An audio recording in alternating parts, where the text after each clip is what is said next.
ये कहानी है एक छोटी सी गांव की, जहां एक औरत अपनी गोद ली हुई बेटी के साथ रहती थी। बेटी का नाम था अन्या।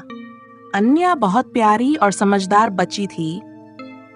माँ अन्या के साथ घर में खेलती दिखती है। अन्या, तुम कितनी प्यारी हो। मुझे विश्वास नहीं होता कि तुम अब मेरी जिंदगी का हिस्सा हो। माँ, क्या आपको कभी डर नहीं लगता?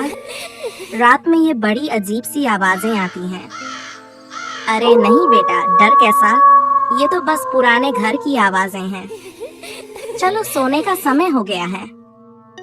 लाइट्स बंद हो जाती हैं और रात का माहौल बनता है। अचानक दरवाजे पर दस्तक होती है।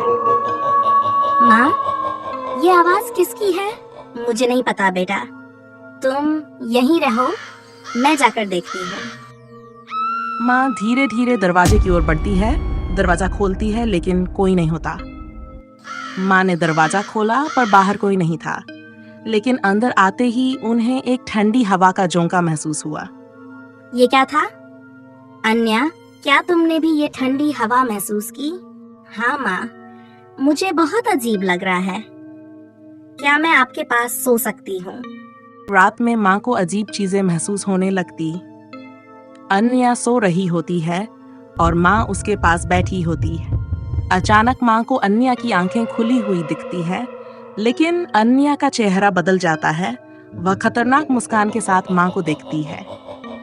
माँ, क्या तुम्हें मेरी सच्चाई नहीं पता? ये क्या हो रहा है? तुम कौन हो? मैं अन्या नहीं हूँ। मैं उस आत्मा की परछाई हूँ जिसे तुमने इस घर में आने से पहले देखना था। माँ को अब समझ में आया कि जिस बच्ची को उसने गोद लिया था, वो दरअसल किसी पुराने आत्मा का वास थी। उस आत्मा का मकसद सिर्फ बदला लेना था। कृपया मुझे छोड़ दो। मुझे माफ कर दो। मुझे नहीं पता था कि ऐसा कुछ होगा। अब बहुत देर हो चुकी है माँ। अब तुम इस घर की परछाई बनकर रहोगी, हमेशा के लिए। पड़ोसी घर में आते हैं और दरवाजे पर दस्तक देते हैं, लेकिन अंदर से कोई आवाज नहीं आती। ये घर तो हमेशा से खाली था। यहाँ तो कोई रहता ही नहीं। लेकिन रात को मुझे किसी के रोने की आवाज सुनाई दी थी। और इस तरह उस घर की सच्चाई एक रहस्य बनकर रह गई। कहते हैं कि उस घर में अब भी एक माँ की चीखें और एक बच्ची की खतरनाक मुस्कान हवा में